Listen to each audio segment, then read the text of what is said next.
Hola a todos y bienvenidos unidos al canal. En el vídeo de hoy vamos a continuar con los tejados o cubiertas cuyos faldones tienen todos ellos la misma inclinación. Este es el tercer vídeo que hacemos sobre este tema y va a ser un repaso de los dos anteriores.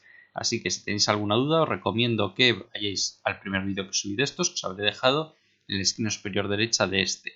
Y posteriormente que paséis al segundo de un nivel bastante más alto. Este es algo más sencillo que el vídeo anterior, así que si os quedó alguna duda en el anterior, con este podréis entender mejor cualquier detalle. Los datos del ejercicio, como siempre, son las paredes exteriores y en este caso del patio, porque tiene patio, de un edificio al que nos pone un tejado o una cubierta. Como veis, tanto las paredes exteriores como el patio tienen cada uno de ellos 4 lados. Luego es un edificio bastante más sencillo que en el vídeo anterior, en el que tenía el contorno exterior muchos más lados, aunque el patio solo tenía 3. Este vídeo, como es un repaso, lo voy a hacer algo más rápido que los dos anteriores, así que repito, si teníais alguna duda o si en este no entendéis algo, os recomiendo que vayáis al primero en el que lo explico todo paso a paso y con mucho detalle. Como en todos los ejercicios de tejados, tenemos que trazar las bisectrices de un montón de ángulos, los formados por las parejas de muros exteriores o del patio, en los que pueda haber una separación para que el agua vaya para un lado o para el otro. En este caso vamos a empezar por el lado AB y también el EF. Sería la bisectriz del ángulo formado por esos dos lados. Como los dos lados son paralelos, en realidad la bisectriz va a ser lo mismo que la mediatriz del segmento perpendicular a estas dos rectas.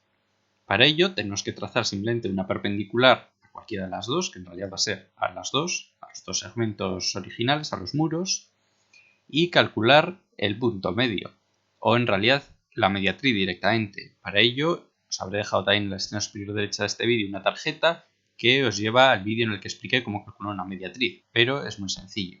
Ya sea calculando directamente la mediatriz o calculando el punto medio podemos obtener la recta que queremos, ya que si tenemos el punto medio y trazamos una paralela a cualquiera de estos dos segmentos, vamos a tener una recta que sea la mediatriz del segmento perpendicular a estos. Ya que, como sabemos, la perpendicular de la perpendicular a un segmento es la paralela a este segmento. El siguiente paso será calcular todas las demás bisectrices. Da igual el orden en el que las hagamos, pero sí recomiendo hacerlas en un orden para que no se nos olvide ninguna. En este caso vamos a empezar por el vértice A, un vértice exterior del edificio.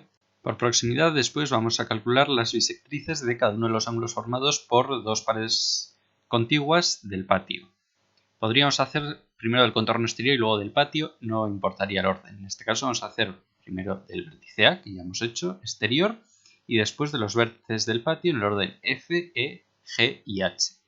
Después volveremos al contorno exterior con los puntos B, C y D. Como digo, podríamos hacerlo en cualquier otro orden. Podríamos, por ejemplo, haber hecho primero todo el contorno exterior en orden alfabético y luego el interior en orden alfabético. Daría igual, simplemente tenemos que no olvidarnos de ninguno de estos vértices que van a ser precisamente la intersección entre dos paredes contiguas. Aunque ya lo he explicado en vídeos anteriores, quiero recordar que en realidad estos vértices no van a ser vértices, van a ser aristas verticales del edificio, pero que en planta las veremos como vértices, ya que son verticales y en planta la proyección es un solo punto. Una vez que ya tenemos todas esas bisectrices, las que aparecen en los vértices del contorno exterior o del propio patio, nos falta calcular las bisectrices de los ángulos formados por dos paredes, ya sea una del patio y una exterior, o dos del patio o dos exteriores, pero que no sean contiguas. En este caso vamos a empezar por la de los segmentos CD y GH. Por el momento esto seguramente no lo veáis claro, pero al hacer varios ejercicios veréis que esto es así, y si no, al final del ejercicio veremos que todo cuadra y que en los siguientes pasos realmente nos coinciden las rectas que tienen que coincidir con estos. Pero podemos saber que desde C hasta este punto va a ser una de las limatesas del tejado. Veremos que aunque esta intersección solo tiene dos rectas, la intersección de dos rectas, cuando continuemos calculando bisectrices obtendremos una tercera que pasa por ese mismo punto. Desde aquí podemos tirar un poco hacia abajo y a la izquierda hasta llegar a la bisectriz del vértice H, el ángulo en el vértice H, es decir, y unirlo con H. Como digo, aquí también nos tendrá que aparecer una tercera recta que llegue a esa intersección y enseguida veremos que concuerda y que nos aparece esa recta. Hasta ahora esto lo podemos ver simplemente como que cualquier gota de agua que caiga sobre una de estas rectas tiene que ir o hacia un lado o hacia el otro. No hay otra posibilidad, no puede ir hacia una tercera pared, tiene que ir o hacia una o hacia otra. Y vemos que en el dibujo no habría ninguna forma de que el agua vaya a otra pared distinta, así que sabemos que esas rectas o esos segmentos en realidad, porque están limitados por las intersecciones, van a ser la solución que estamos buscando. Pero nos faltan otros muchos que nos dirán que realmente lo que hemos dibujado es correcto. Ahora vamos a calcular la bisectriz del ángulo formado por los segmentos EG y BC y por los segmentos GH y BC. De esta forma obtenemos, como veis, otra intersección, en este caso sí de tres rectas. Y vemos que esta última que hemos calculado, la bisectriz de los segmentos GH y BC, precisamente pasa por la intersección que hemos dicho antes, que nos falta una recta. Así que, como vemos, si en el paso anterior no hubiésemos marcado nada, habríamos obtenido en este esa intersección de tres rectas y nos habría sido mucho más fácil de resolver. Por eso no os preocupéis si de momento no veis directamente por dónde tienen que ir los segmentos solución, porque cuando vais haciendo todas las bisectrices os van apareciendo claramente los puntos en los que se intersecan tres rectas distintas, que son los que nos va a interesar y son precisamente los caballetes del tejado. Una vez que hemos obtenido esas intersecciones de tres rectas, como veis, podemos unir el punto que habíamos dejado pendiente antes con solo dos rectas con la otra intersección y esa intersección directamente con el punto G. Ahora nos faltaría obtener otro punto, otra intersección de tres rectas un poco más abajo para poder seguir con el dibujo. En este caso también voy a decir yo por dónde va a ser la solución y cuando calculemos las bisectrices veremos que realmente es hasta ese punto. Podemos trazar un segmento hacia abajo hasta donde se corta con este y de ahí llevarlo hasta B. Sabemos que esa es una de las soluciones y ahora vamos a calcular una bisectriz que nos demostrará que realmente en ese punto hay una intersección de tres segmentos distintos, tres rectas. Esa bisectriz que nos falta va a ser la formada por los segmentos EG y AB. Como vemos, esa bisectriz pasa por el punto que queríamos, así que de momento lo hemos dibujado bien. Es una de las formas que tenemos para comprobar. Podemos primero hacerlo intuitivamente, un poco donde creemos que va a estar ese punto, y si nos aparece una bisectriz que pasa por ese punto, demostrará que realmente es el que estábamos buscando, ese es uno de los caballetes. Además nos aparece otro punto abajo a la izquierda en el que se cortan tres rectas distintas, así que podemos trazar un segmento entre el que habíamos dejado pendiente en el paso anterior y este, ya que esa será una cumbrera, eso ya lo sabemos. Si unimos ese nuevo punto con el vértice E, un vértice del patio, obtendremos una de las limaollas del patio. Sabemos que es una limaolla y no una limatesa porque el ángulo que forman las dos paredes que acaban en ese vértice, en el vértice E, es de más de 180 grados por el interior del edificio. Podemos además continuar con un segmento desde ese punto y por la otra recta que de momento hemos tocado y que llega a la misma intersección hasta donde creamos que es. En este caso, esta era la que hemos calculado como mediatriz del segmento perpendicular a dos de las paredes. Eso no importa, actúa exactamente igual que cualquier otra bisectriz, ya que en realidad es una bisectriz de dos rectas que se cortan en el infinito. En este caso vamos a considerar que el segmento este debe acabar en la bisectriz del ángulo formado en el vértice A. Y ahora vamos a comprobar cómo realmente es así. Como digo, para hacer estas suposiciones simplemente tenemos que ver el dibujo. No hay otra posibilidad de que el agua vaya hacia un sitio que no sean los que estamos marcando. Entonces sabemos que va a acabar en la bisectriz del vértice A. Si hubiese un punto anterior a ese en el que se corten tres rectas, una de ellas por la que está el segmento, podríamos decir que en realidad no llega hasta ahí, pero sabemos que nunca va a poder pasar de ahí, porque precisamente en esa bisectriz sabemos que va a haber un segmento. Y si se cortasen ya dejaríamos de tener un tejado como los que queremos obtener. Dos de las bisectrices que nos faltan son las de los lados o las paredes AD y EF. Y la otra bisectriz del lado AD y FH.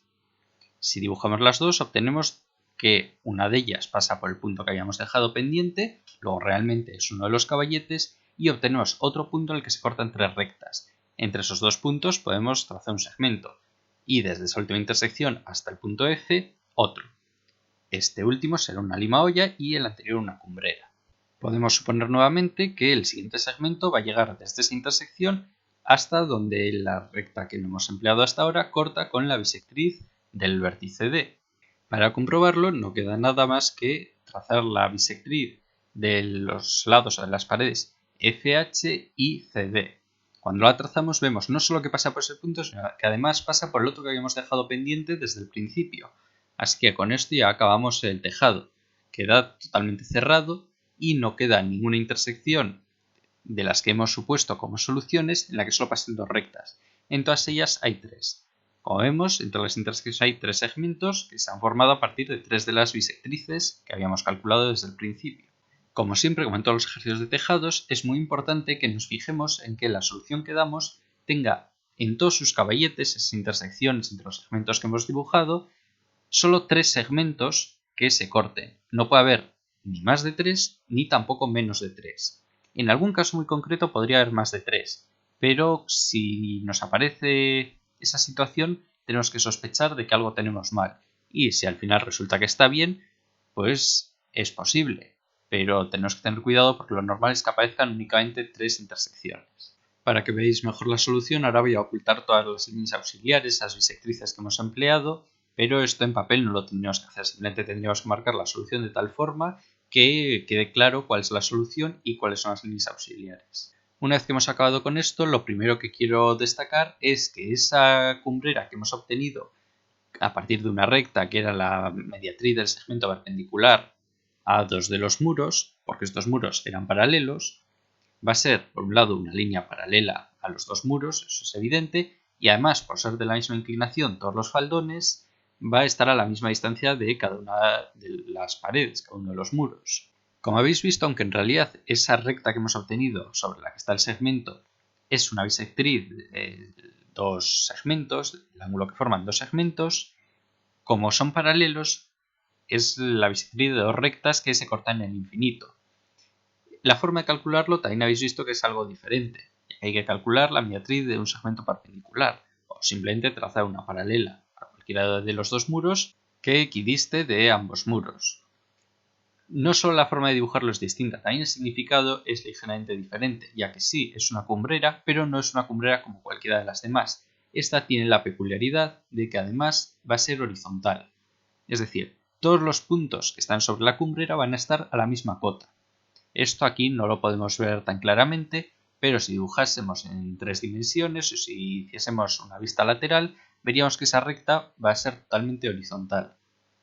Esto para nuestros dibujos no nos va a importar, pero es importante saber que esa recta va a ser horizontal. Por ejemplo, si luego quisiésemos montar algo sobre el tejado, nos puede interesar precisamente usar esa cumbrera y no cualquiera de las demás, ya que va a ser más fácil trabajar sobre ella.